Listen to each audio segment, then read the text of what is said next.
கர்மா உங்களை திருத்துகிறதா? இதிலிருந்து தப்பிக்க முடியுமா? 4 வழிகள் இருக்கிறது.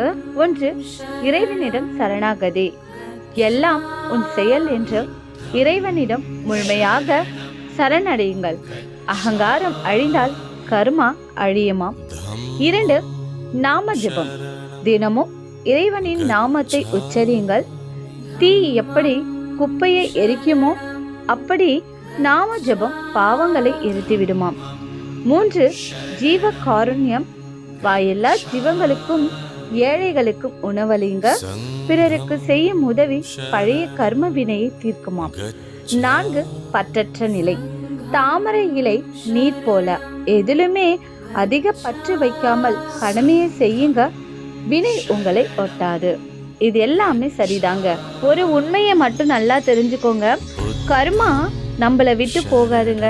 அதாவது நம்ம பிறவி இருப்பது காரணமே கர்மாவை பொறுத்துதான். புரியுதுங்களா? கர்மா நமக்கு எவ்வளவு இருக்கிறதோ அதுக்கு ஏற்ற மாதிரி தான் நம்ம பிறவி எடுத்துக்கொண்டு அந்த கர்மாவை கழித்து கொண்டு வர முடியும். ஸோ கர்மா அழிக்க முடியாது, ஆனா அதை தாங்கிக் கொள்ள முடியுங்க. அதுக்கான வழிகள் தான் இந்த 4 வழிகள். தெரிந்து கொள்ளுங்க. மேலும் ஆன்மீக தகவலுக்கு நம்ம சேனலை மறக்காம சப்ஸ்கிரைப் பண்ணிடுங்க. இறைவனுக்கும் பிரபஞ்சத்திற்கும் நன்றி.